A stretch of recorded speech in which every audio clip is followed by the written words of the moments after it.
organisational theory, we can say that these shared values confer legitimacy on the power or authority exerted by formal and informal leaders at the grassroots level in the eyes of the staff, the parents and the pupils and students. The mode of influence most often used is overt or covert moral persuasion, suggestion or argument. Hales, in writing about people's different responses to power and influence, claims the use of normative power resources to influence through the provision of meanings, effects and moral persuasion is invariably seen by those subject to it as legitimate and evokes a response which takes the form of moral commitment. He points out that the uses of economic or knowledge resources may be seen as either legitimate or non-legitimate and do not produce anything more than calculative and contingent responses. So Gülen's constant emphasis on the use of convincing argument rather than force or financial reward or other external obligation shows his profound understanding of this aspect of human interaction, and it's clear that this understanding is shared by many of those working in the movement.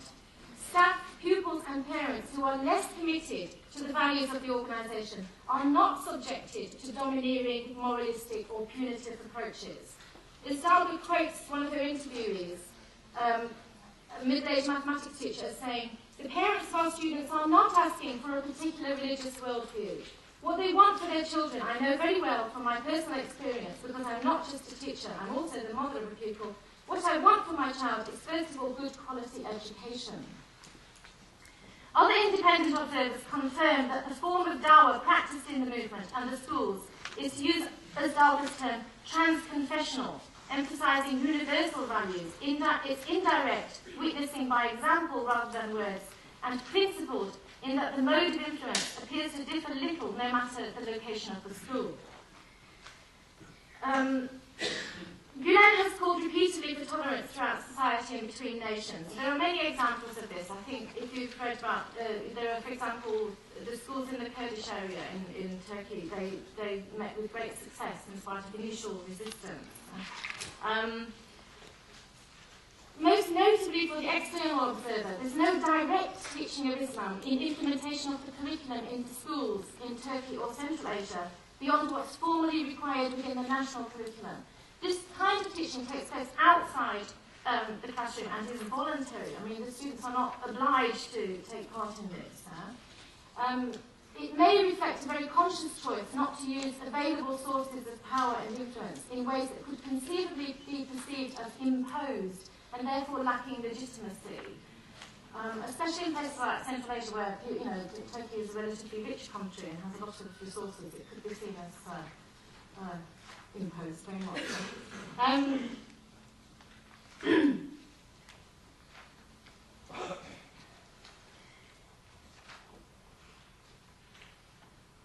Given the intangibility of their aims, we need to think about how the achievement of the schools and other educational activities can be assessed or measured. I mean, they're not trying to turn everybody into Muslims, they're trying to do a head count at the end of it. How can we know the causes of whatever achievement is claimed? We may first of all consider the tempo-spatial aspect. How far and how fast have the activities of the movement spread? We may then consider the globality of the issues or universality of the values propagated and the particularity of goals, the establishment and continuance of particular activities or institutions. With respect to the tempo-spatial aspect, it's precisely the rapidity of the spread of these educational activities and institutions which has attracted attention and comment, ranging from praise to hostility. The activities include circles. These are relatively informal study groups which meet regularly, varying the content of study sessions according to participants' needs, wishes, environment, previous knowledge, and so forth. Content may range from teaching Arabic script and Quran recitation to talks on various topics. Participants commonly read the writings of Said Nursi and Fethullah Gülen, contemporary exegesis of the Quran dealing with the problems of the 20th and now the 21st century. These are purely voluntary activities.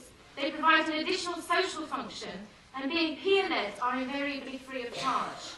Such circles are probably the most common and widespread way of teaching about Islam throughout the world, and they are used in most Muslim communities, not only among the followers of Gülen.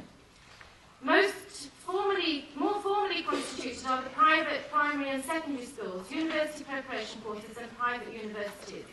These first sprang up in Turkey and then the neighbouring Central Asian countries with a common Turkic culture.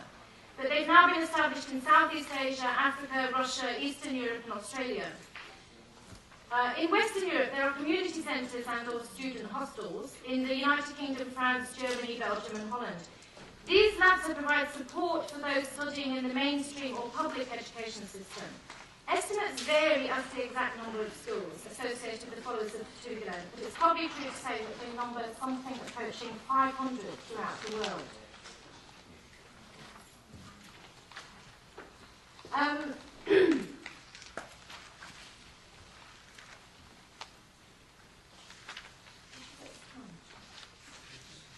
Oh, I'm sorry, I was looking this way. I'm waiting for my sign.